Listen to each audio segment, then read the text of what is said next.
Hey guys, so God is really nudging me about this topic today, and that is biblical dating.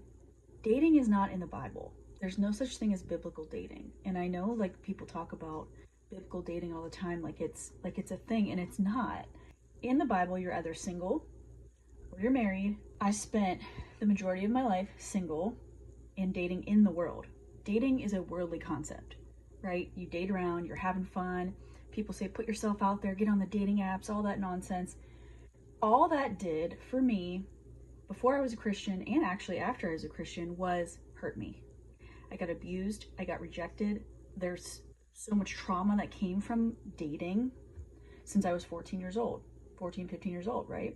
I became a born again Christian at 35. If you want to watch my testimony of how I became a Christian, it is on YouTube under Soft Heart, Strong Spirit. The whole testimony is on there. It's also on a channel called Touching the Afterlife on YouTube as well, where I think it's like an hour long. So obviously I can't put that on TikTok, but I just wanted to give you a background of, I was single most of my life, single and dating most of my life. Right? And it created so much trauma in me that I had to be delivered from it when I became a Christian. And I don't want that to happen to you guys.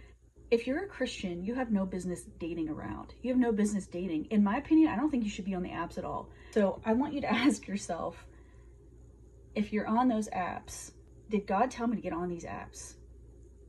Did God tell you to get on that dating app? Because if he didn't, you have no business to be on there. Unless you fasted and prayed and consulted the Lord, and the Lord, gave you the green light to get on the apps, you shouldn't be on them.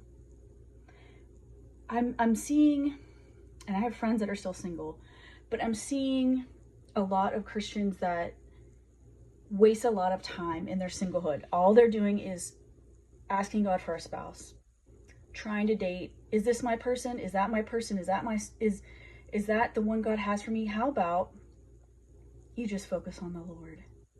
The world is constantly saying, if you want something, go get it. Make it happen, right? It's all about you. But really, when it comes to the Lord, it's kind of the opposite. Most of the time, it's like, you got to surrender. You got to surrender this to him and let him handle it. Rely on him. And then if he calls you to do something about it, then you do it, right? If the Lord calls a man to pursue a woman, absolutely pursue her. And ladies, if a man's pursuing you, fast and pray and talk to the Lord about it. Consult him. Is this man right for me? Show me who this person is. A great thing to pray that I would pray when I did become a Christian was, if this person isn't for me, remove them from my life. And he would. If this isn't my husband, I don't want him. Get him out of here. And when I became a Christian, I dated a little bit. I got on the apps maybe once or twice, and every single time it just made me feel like crap. I was like, I have no interest in these people. Like, it was terrible. It was terrible. And so my personal recommendation, especially for ladies, is like, you're not supposed to be pursuing a man anyway. You're supposed to be courted and pursued by him. And I want you to stop pressuring yourself to put yourself out there and to get on dating apps and to do this and do that and try to make it happen. I know what it's like to have that desire. Like, God gave you that desire for a spouse because there is a spouse for you. He has somebody for you. And until he tells you or makes that promise to you or speaks to you, like that your husband's coming and or whatever, prepare now. Like, there's no point in trying to put yourself out there, like, spend that time with the Lord, get to know him, get closer to him, let yourself be vulnerable with him, let yourself be loved by him. He's teaching you, when you marry Jesus, he's teaching you how to be married to your husband. He taught me so much when it was just me and him. And so I became a born again Christian at 35. I spent a year and 1 month with the Lord and just the Lord. And anytime I would try to date, it was just like, what am I doing? This is a terrible idea. And I would stop and I would say, collect myself and be like, no, I'm not supposed to be doing this. I'm supposed to be believing God for my spouse.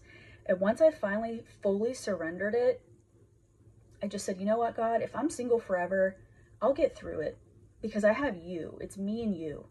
Like, we got this, right? So in the meantime, I would just get closer to God, get really consistent with prayer. I would spend so much time with him. I would worship him, pray, talk to him, tell him everything. I just told him everything, guys. And a few months after I was born again, I heard the voice of the Lord say, your husband is coming soon. And that was January. I was born again in November. In April, he said it again. And so I knew, that was my cue, I need to prepare for this man. Yes, I've been single for 30 some years and just had boyfriends along the way, but I need to prepare to be a wife right now. Like, because the Lord gave me the promise and he gave me the word and he doesn't lie. So I was like, okay, here we go. I didn't know when it was going to happen. I didn't know how it was going to happen, but I knew it was going to happen. So I said, okay, forget it. Forget everything. I'm going to focus on my relationship with the Lord and let him teach me how to be a wife. Okay. And that's what I did. And I met my husband, not by getting on a dating app, not by putting myself out there, not by trying to date. I met him because somebody texted me and said, I have a man that is great and I want you to meet him. I didn't have to do anything. Ladies, you don't have to lift your finger when you're relying on God. Let yourself receive. I met him in December of 2023 and we got married in June of 2024. So we met and got married in 6 months. It does not take very long when you rely on the Lord to know if someone is your husband or not. But I will say this too. There are a lot of men in the church that are dating around and women are getting caught up in it, okay? Just because somebody is attractive does not mean they are your husband or your wife.